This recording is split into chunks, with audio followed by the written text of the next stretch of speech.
हम लोग आगे बढ़ते हैं।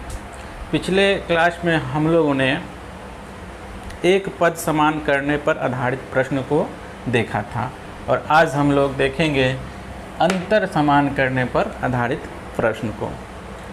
देखिए यहाँ पे जब लगे कि आपको अंतर समान करना है, जब कभी लगे कि आपको अंतर समान करना है तो नीचे के अंतर से ऊपर वाला संख्या में गुना कर देंगे और ऊपर के अंतर से नीचे गुना कर देंगे।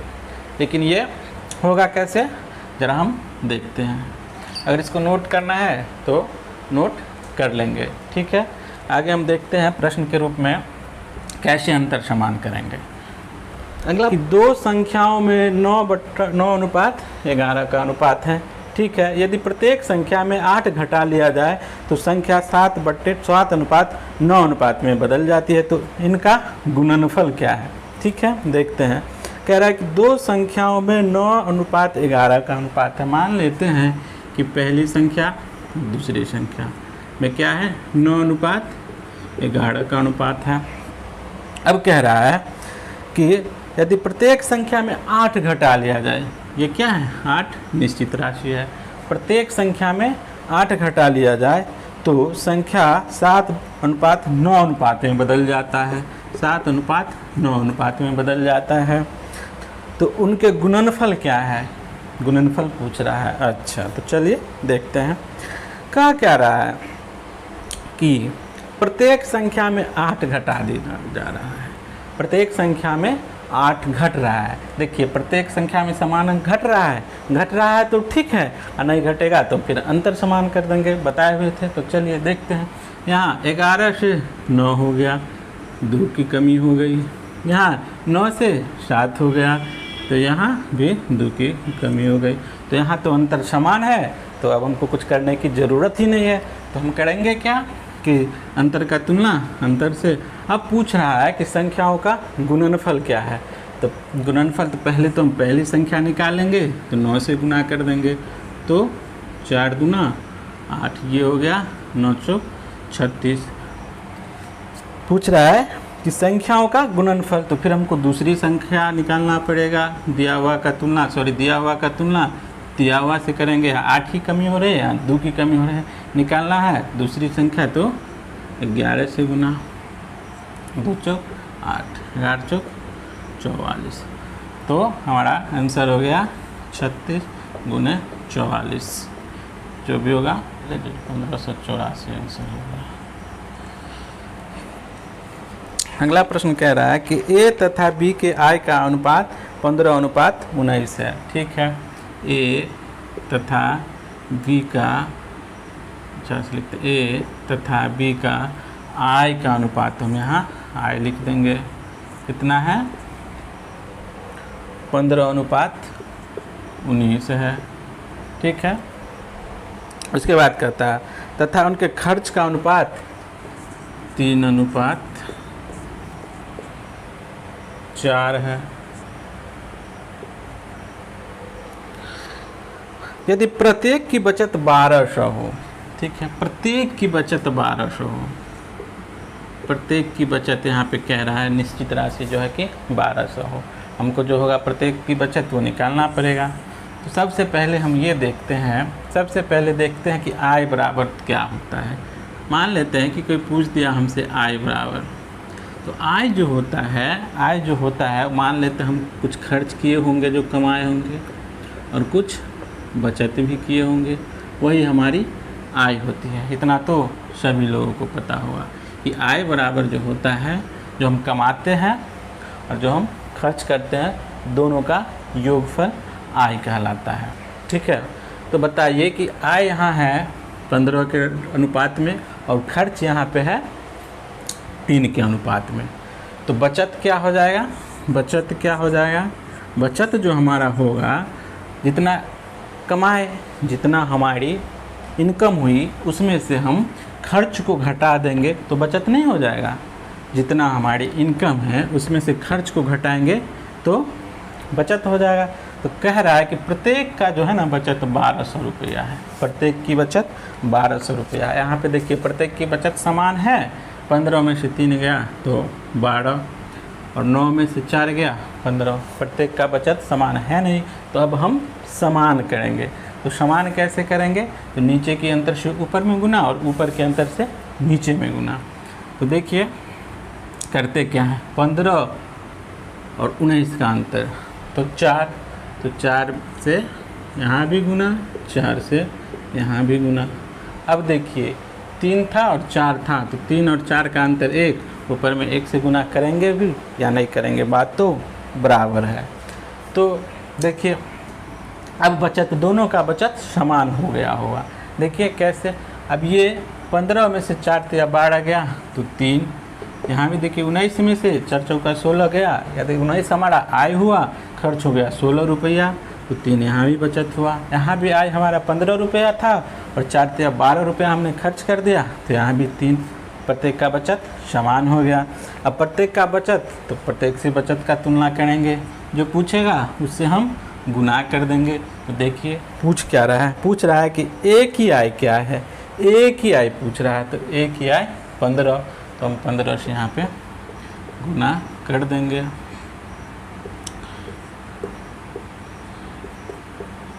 यही हमारा आंसर हो गया। ठीक है, अब हम अगले प्रश्न की ओर बढ़ते हैं। नेक्स्ट कह रहा है, नेक्स्ट ये कहता है कि यदि विशाल तथा सुषमा की आय का अनुपात, विशाल तथा सुषमा की जो है ना आय का अनुपात 5:6 में है। ठीक है, लिख लेते हैं पहले। यहाँ हुआ विशाल और यहाँ पे हो गया सुषमा भी। ठीक है, सुषमा, इसका आय का रेशियो हमसे दिया हुआ है। आय का रेशियो हुआ 5:6 के अनुपात में। ठीक है, 5:6 के अनुपात में हमने लिख दिया। फिर कह रहा है तथा बचत का अनुपात 12:15 है। बचत का अनुपात है 12:15। ठीक है, बचत का अनुपात 12:15 है।